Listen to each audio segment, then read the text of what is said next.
baru-baru ni pun ada orang telefon saya, reporter pun tanya saya, Datuk ada 1-2 kes dialog Mengkudu yang nak ayak. Saya kata pasal apa dia nak ayak? Dia kata dah kerin. Pasal apa kerin? Padi dia baru duk keluar susu kan. Tapi cek tengok penek belah ni dah kerat dah. Nampak tak? Jadi saya jawab mudah saja. Saya jawab dalam TV pun saya jawab. Saya kata inilah yang kita nak, inilah cabaran yang kita hadapi.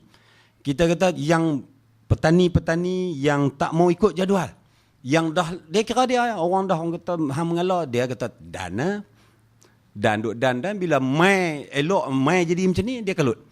Tu nak marah kita. Lepas tu saya kata nak hantar ayak kat dia tu bukan pakai lori sadar. Lori sadar senang, ambil ayak setangki pi ruah, lepas tu ambil pula setangki pi ruah. Nak penek katalah mungkin tinggal 4-15 relung yang belen tu, kita nak kena lepas ayak daripada Pedu tu mai masuk terusan utara, masuk tak kira lah AC RBD ke LB LBD ke. Lepas tu baru dah ni, lepas tu yang tu tak apa lagi, Mada boleh pejam mata boleh buat lah, sacrifice lah berjuta galen ayak.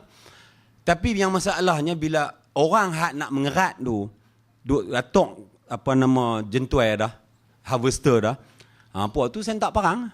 Jadi ini yang tuan-tuan nak kena habaq ni, yang nak kena habaq. Kita kena ikut jadual, Inilah sebab dia, bukan pasal apa, kan? Tapi depa buat style depa lah, kan? Jadi semua kena pakat berubah. Kalau tidak, dia akan memberi kesan kepada hasil padi. Kalaupun kita baru ni, alhamdulillah, bersyukur dapat dinaikkan, diselaraskan harga padi secara rasmi 1,200.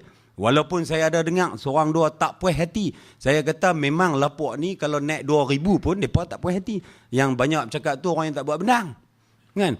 Jadi kalaupun 1,200, saya kata sebut kata 1,200, tuan tanah ketuk dah pintu rumah ni, hello, boleh up sikit kot 50 sewa tahun ni. Mula dah. Lepas tu hak traktor telah lah, dia kata diesel naik kena naik RM10 serelung. Hak yang nak ambil padi jentuai pun up juga. Hak yang duk tolong meracun pun dia kata aku lengoh dah belakang tu, up sikit RM5. Hak tebas batas pun up. Jadi semua pakai up. Jadi kalau secara relatif, harga padi naik, harga upah naik, harga kos tu naik, jadi tak ada apa makna. Lepas tu saya kata, kalau nak ambil hasil kesan daripada kenaikan pelarasan harga padi ini, kena buat naik hasil tu. Daripada 6 tan jadi 8 tan. Baru ada ekstra 2 tan, dapatlah lebih RM300. Tapi tak payah. Lepas itu mereka pun kononnya kutip tanda tangan lah, mana boleh kena selaras jadi 1,350 lah. Sakarlah. Mereka terlupa kata yang duk buat bendang ni dalam 200,000 keluarga saja dalam Malaysia. Yang duk makan beras 28 juta orang. Dia. Ni tuan-tuan kena habaq. Betul lah kerajaan dia nak kena tengok ke semua, bukan nak tengok orang bendang saja. Tapi bila naik 15 duit sekilo, banding dengan berbelas tahun dah dulu yang saya ingat, tak tahu tahun, naik 5 duitnya. Tapi kita boleh survive. Kita bersyukur. Tapi kita kena ingat bahawa kena habaq kat mereka. Kenaikan pelarasan harga padi ini hanya akan memberi impak, memberi kesan yang baik sekiranya mereka pulun buat bendang, naikkan hasil. Kalau 6 tan jadi 8, kalau 8 jadi 10, baru ada kesan. Kalau tidak, naiklah tengah 2,000 ke, naiklah 1,600 ke, naik hatta sampai 2,000. Dia duk tak puas hati situ. Sebab apa? Sebab mereka banyak tak buat bendang, kan? Duk cakap layak buruk kat kedai itu lah, kan? Jadi tuan-tuan sebagai frontliners mesti kena menjadi menteri penerangan semua lah. Tolong terang kepada yang duk buat bendang tu, no? Jadi tuan-tuan dan puan yang saya hormati sekalian, saya sebut tadi menteri dia memang orang yang action oriented. Dia buat kerja. Saya tahu, bukan kata tahu macam mana, sebab saya pun dengan dia bukan kenal sangat. Kecuali lah sejak saya jadi pengurusi, kemudian duk mesyuarat, duk berbincang, duk mesyuarat dalam macam-macam lah. Dengan Datuk Rahim dalam pos kabinet, kita tahu dia memang pulun. Dan dia tak tinggal segmen mana pun. Baik hang tanam sayur ke, hang pergi ke laut ke, dan orang buat bendang. Sebab tu bila kita kata Datuk Seri kena tolong tengok harga padi, bukan cakap bandai pun, bukan cakap apa sangat. Datuk Rahim pun cakap, saya pun sendiri bercakap dalam parlimen, saya bercakap dalam Perhimpunan Agung UMNO. Cakap, depa dengar dan depa tahu. Depa tahu bahawa sesungguhnya orang bendang ni memang susah. Saya selalu bercakap dalam parlimen, saya bercakap dalam Perhimpunan Agung. Saya kata Kedah equal to padi. Kedah itu padi. Konon pasal apa? Jelapang padi negara. Kita pun berbangga lah. Kami jelapang padi ni kami menghasilkan dekat 50% beras negara. Jelapang padi.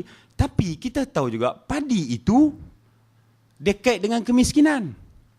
Kita tahu, tuan-tuan tahulah, saya pun anak Bendang, saya tahu susah orang padi ni. Sebab apa? Cabaran dia jauh lebih baik. Saya kata dalam perhimpunan, kita ada 100,000 hektar. Tapi kita ditakdirkan duduk di Kedah dan di gazet tanah kita tak boleh tanam selain daripada padi. Kecuali lah belakang rumah nak tanam sawit, nak tanam pokok nyok. Tapi kita tak boleh tanam komersial lain daripada padi. Kenapa? Jelapang padi negara. Kenapa? Food security, keselamatan, jaminan bekalan makanan negara. Maka kita terpaksa tanam. Tapi kalau kita banding orang Bendang, tanah Bendang itu kalau contohnya hari ini pejam mata, semua kawasan kita tu jadi sawit. Kita lagi lumayan.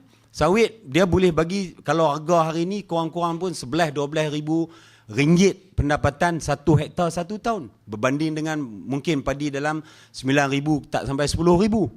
2 musim kita. Lepas itu sawit ni tuan-tuan tahulah. Kalau tuan-tuan pun pak-pak menekan ke pak kita pun takkan tuan-tuan sendiri ada kebun sawit. Kita pi sebulan 2-3 kali. Kita agak 2 minggu sekali kita pi canteh tandan buat turun. Canteh pelepah, canteh tandan. Lepas tu buah baja, racun sikit. Lepas tu biang lah. Pi 2-3 kali. Lepas tu hal lain kita duk area. Kira itu mudah kerjanya tanam sawit. Tapi Bendang saya kata kita buatlah. Kita traktor badai kita tabuk apa semua. Kita pun tabuk dia naik agak sejengkai, hujan mai, malam tenggelam sikit, lusa mangkit-mangkit pagi. Bila ayak pun surut, padi pun hilang. Rupanya gondang dah balai. Itu peringkat pertama. Kemudian kita tabuk semula. Kita buat pula, buat dia naik elok lah. Naik elok apa, jaga ni GAP, Good Agricultural Practices. Buat elok. Buah baja ikut jadual, buah racun apa semua. Buah folia bagi vitamin semualah elok. Padi pun menguning, kita pun atok traktor. Atok jentuai. 3 hari lagi penat ni sampai hang sabar sat aku duk kira penat ni. Elok 2 malam lagi gum hujan turun, ribut demai. Rebah habis padi tu. Kan? Bila rebah ni tak tahulah, tuan-tuan tahulah. Nak ambil dia tentulah memberi kesan kepada hasil. Kita duk baca ni kalau tak ada 3 pun kata 2.8 boleh dah ni. Serolong. Tu rum dia kena. Jadi banyak cabaran sebagai petani. Jadi sudah tentulah kemiskinan itu kita kaitkan. Namun dan satu lagi saya kata miskin itu sama dengan Melayu. Maaf cakap ni yang kawan-kawan bukan Melayu. Kita semua duduk luar bandar. Kita duduk di luar bandar. Sebab itu kita kata kita kena bantu, kita kena tolong petani-petani. Sebab itu tuan-tuan, walaupun tuan-tuan ialah duduk di Mada, tuan-tuan dulu masa main minta kerja pun bukan kata Datuk Rahim, Datuk Lee hantar Serih Pinang, Minang tuan-tuan yang main. Tuan-tuan betul lah, dah kerja, kita kerja lah. Kan? Kerja kita nak tingkatkan hasil. Akhir sekali nak tingkatkan pendapatan. Walaupun begitu kita sedang, Alhamdulillah, daripada Mada ditubuhkan 70, ketika itu 70% kemiskinan orang Melayu luar bandar, hari ini dah turun bawah pada 2% kemiskinan Tegar. Kita punya pendapatan, bangga kita, Alhamdulillah, dah hari ini purata RM35,000 satu isi rumah, satu keluarga, setahun. Tapi saya kata setahun Datuk Seri maksudnya PM, dalam ucapan saya kata 35,000 satu isi rumah. Satu isi rumah boleh jadi 4 orang. Koman 4 orang. Suami, isteri, anak 2 orang lah kita kata. Tapi ada juga yang anak tim bola apa dah kan. Tapi kita ambil average 4 orang. So 35,000 bahagi 12, lebih kurang RM3,000, bahagilah 4 orang pula. Adalah dalam RM700-800 satu kepala seorang sebulan. Nampak? Jadi sebab itulah kerajaan, kementerian, Mada cari jalan. Bahagian research, bahagian penyelidikan duk pikir ni macam mana nak buat ni. Nak bagi tingkatkan hasil. Jadi inilah cabaran kita. Tapi kita bersyukur Alhamdulillah. Kita tahu sejak Mada diwujudkan, dia dah ubah landscape. Tuan-tuan tahulah, saya tahu, saya bercakap ni sebab saya anak Bendang. Saya ada pengalaman Bendang setahun sekali, dan ada pengalaman Bendang 2 kali setahun. Kita tahu. Tapi hari ini dia dah berubah, ramai dah. Ramai dah orang boleh kata semualah isi rumah tu. Koman-koman dia kena ada Honda Cup lah. Koman-koman. Tapi lah banyak dah ada koman-koman pun ada kancil. Dan ramai, puluh ribu anak-anak petani kita dah masuk dan keluar universiti. Itulah dia punya pengukuran parameter. Cuba bayangkan hari ni tak ada armada. Kan? Tak ada armada. Makanya sudah tentulah kita duduk macam kita lah. Jadi kita nak teruskan. Mada dah 43 tahun. Hari ni kerajaan kata okey, kita bagi 2.2 bilion ni nak buat NKEA 10 ni, NKEA EPP 10 nak perbetul infrastruktur. Sebab kita kata apa? Oh, Mada ini hanya ada 18 meter 1 hektar. Purata tali ayak ni. Dia ada primary, secondary, tertiary. Ni parit gila ni.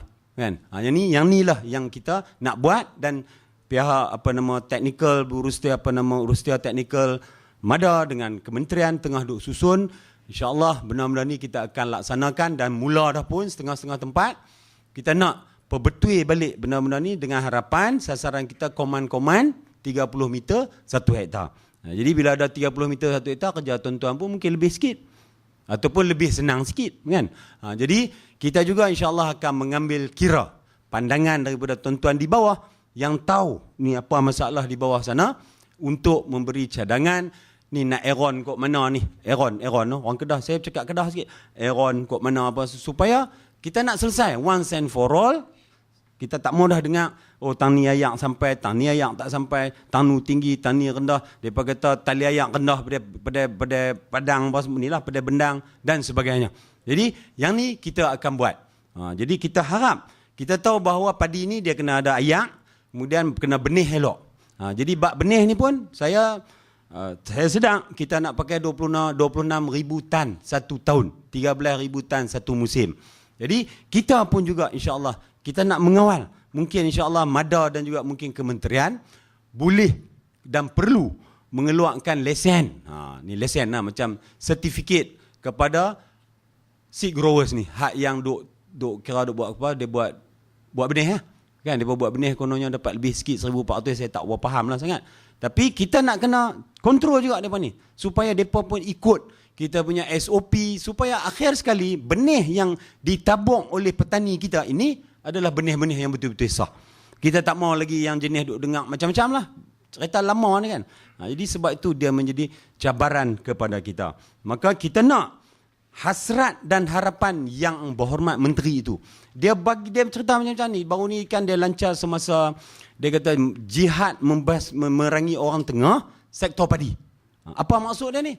Dia nak supaya kita sebagai petani dan pemain industri players termasuk tuan-tuan terlibat dalam sektor pelbagai sektor rantaian nilai ni, daripada benih sampailah kita campur dengan urusan tanah apa semua tengala apa semua ni, sampailah